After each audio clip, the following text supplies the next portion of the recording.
Good morning, everyone. Thanks for joining us today for our special live briefing talking about the heat and the severe weather we're expecting today. And we'll also touch on some of the severe weather we're expecting on Sunday. All right, so I'm going to kick this off with just going ahead and showing you the current heat indices across the area. Even though it's only 11, we are seeing upper 90s to even some areas that are seeing 100. Switching gears to the severe threat. So right here is going to be the line that's going to come to our area this afternoon. So still over Kentucky and Tennessee, but it's slowly moving our way. And we are expecting storms between 4 and 10 p.m. Okay, so now we'll go ahead and get started with the actual briefing. So we do have our briefing today, and we will be sending out an updated briefing this afternoon, especially if there's any changes. All right, so the only things of note are going to be the heat advisory that we sent out yesterday has been expanded to a majority of the area, minus the Virginia and Maryland Eastern Shore. With this, we will see heat indices around or in excess of 105 this afternoon. Additionally, there is a slight risk for severe thunderstorms today, and that will once again be later this afternoon through this evening. We're looking at damaging wind gusts and locally heavy rainfall as the main threats. So after this, since this is the forcing mechanism for today's slight risk and severe thunderstorms is going to be a cold front, we are actually expecting drier and slightly cooler conditions, relatively speaking, for Saturday. However, we will see the return of hot and humid conditions and another chance for strong to severe thunderstorms on Sunday, associated with another front. As far as marine weather goes, we're expecting generally benign marine conditions. However, we could see some higher winds and seas associated with the storms that are likely this afternoon and evening. All right, just doing a quick overview of exactly what we're expecting and why. So for today, you can see this cold front that's draped over basically almost the Ohio River Valley through the Tennessee River Valley, making its way, and that's going to be the main driver of the storms today. Looking at tomorrow, the cold front will stall somewhere south of our area.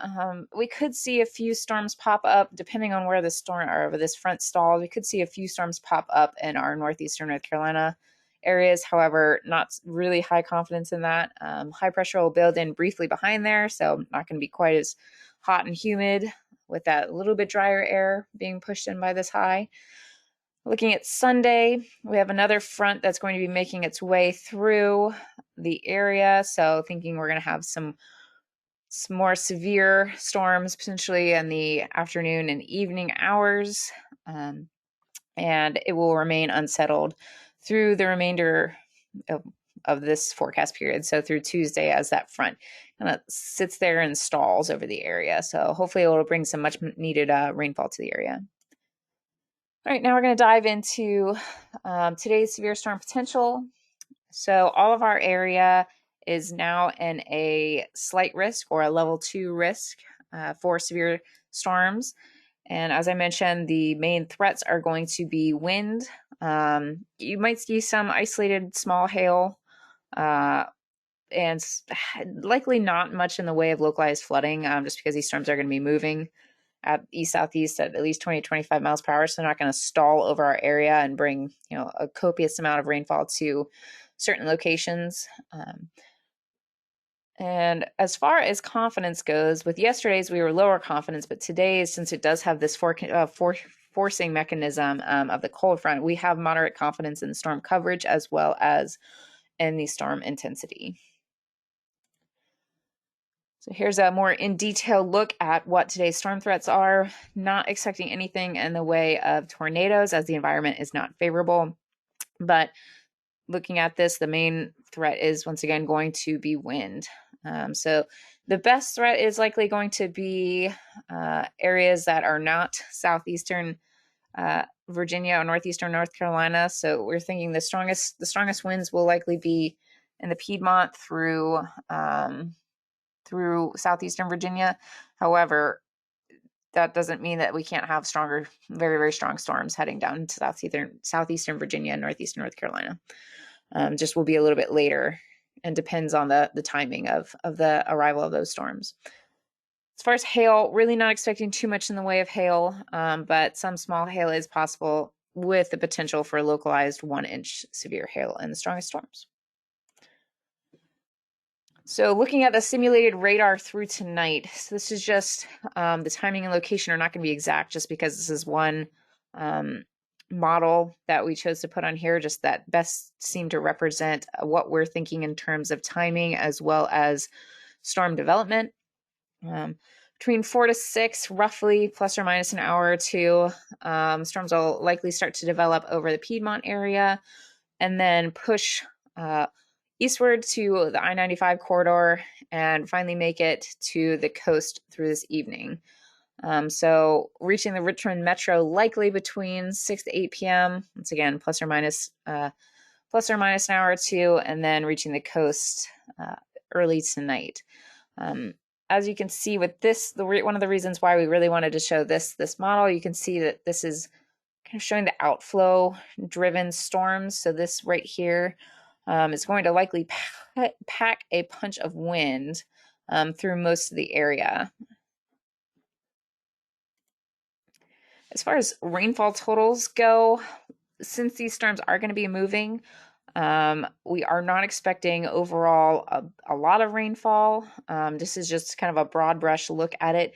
However, we could see some areas receiving localized higher amounts within any of the stronger storms that do develop. And as far as timing goes, here's just a quick glance at timing. Most things likely will start after this evening, early this evening, or really late this afternoon, depending on your location. Now we're going to look at the storm potential for Sunday. So very similar story to today, likely driven by a cold front with the main threat going to be strong to damaging winds. Again, isolated small hail and some localized flooding may be possible. However, winds are the main threat as these storms will be moving pretty quickly. Seeing as how this is still a few days out, we have, in terms of storm coverage, it's low to moderate confidence in the storm coverage. And we'll continue to monitor this over the next few days, obviously, and we'll get a little bit better of a grasp on how widespread these storms are going to be and how we're thinking they're going to develop. But seeing as how we are a few days out and we do already have a slight risk out, we have about moderate confidence in these severe storms developing. And as far as timing goes, this is also going to be in the afternoon and evening, which will give some time for a quick warm up on Sunday. All right, as far as rain totals and timings go for Sunday, so looking at this, locally heavy rainfall is possible on Sunday. A lot of the guidance is showing that there is going to be a little bit more widespread rainfall. However, some locations could see over an inch, but the exact locations are uncertain. Similar to today, it just really matters where those stronger storms set up and produce all of that rainfall. And looking at the timing for this, again, in the afternoon to evening hours is when we're really expecting the storms to start ramping up. Any type of accumulated precipitation is going to come not Saturday, but we're looking at Friday and Sunday. However, as I mentioned, we are expecting more of an unsettled pattern into early next week, so that could bring some rainfall. However, we're not really looking at too much in the way of drought busters, so just because we are still very dry from a very dry spring. All right, now we're going to switch gears and talk about the heat advisory. So we do have a heat advisory in effect from 11 a.m. to 8 p.m. for all of the area aside from the Virginia and Maryland Eastern Shore counties. We are expecting all of this area to reach heat indices of around 105 or even potentially in excess of 105 this afternoon. As far as the highs and max heat index, here's a better look at it, a more visual look at it. High temperatures for most of the area will reach the upper 90s and potentially be flirting with 100 in some areas. So already very hot, but then adding on the humidity, we will have heat indices reaching the mid to upper 100s with lower 100s on the eastern shore. So anywhere between 105 to about 108 is what we're expecting today for most of the area. It's just another look at individual hour timings and seeing what's going to be right around the hottest, which is going to be this afternoon for the area. All right, so there is a little bit of relief in store for us tomorrow. With the cold front coming through and the high building in, we will have a drier air mass coming in tomorrow, a drier and slightly cooler air mass. So temperatures will drop down into the upper 80s to lower 90s. And with that drier air mass I mentioned, the lower humidity might actually make temperatures feel at or even potentially slightly below what they actually are. So you can see that with the middle lower graphic. Heading into Sunday, temperatures will start to increase once again. We're not expecting quite as hot as we were expecting today. So temperatures will be between roughly about 90 to 95 for most of the area. Some areas could see heat indices in the lower 100s, but most will stay in the upper 90s. And again, just a quick, broad overview of the next week. So you've got very warm temperatures today and Sunday. Then with a cold front coming through and potential for unsettled weather, we're expecting cooler temperatures through midweek with the possibility of a warm up coming by late week. For rip current risks, most of the area will see low for the entire weekend. However, with some stronger southerly winds, we have a moderate rip risk in effect for the northern beaches, or expected for the northern beaches on Sunday. And kind of just going through the drought, this is one of the reasons why we're really not expecting too much in the way of localized flooding with these severe threats.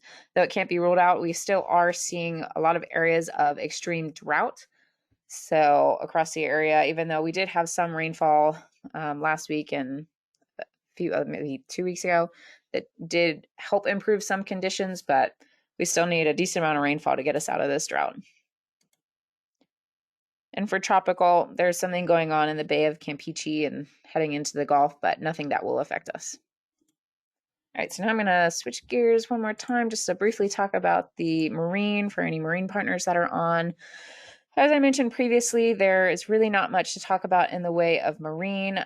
Pretty benign conditions through most of the weekend. We could see some marginal small craft advisory conditions on Sunday into Sunday night ahead of an approaching cold front, which we'll get into in just a second. Here's a quick look at winds. So what I was talking about is going to be this Sunday timeframe period. It'll mostly be in the bay, as you know, these winds probably won't get up enough for the coastal waters to see any type of small craft advisory conditions. There's another time frame right around here when we have the northerly winds behind the front that will move through later today into tonight, that we could see gusts of up to 20 miles or 20 knots, just with that northerly flow with the slightly cooler air over the warming bay waters. But as of right now, we don't have any products out.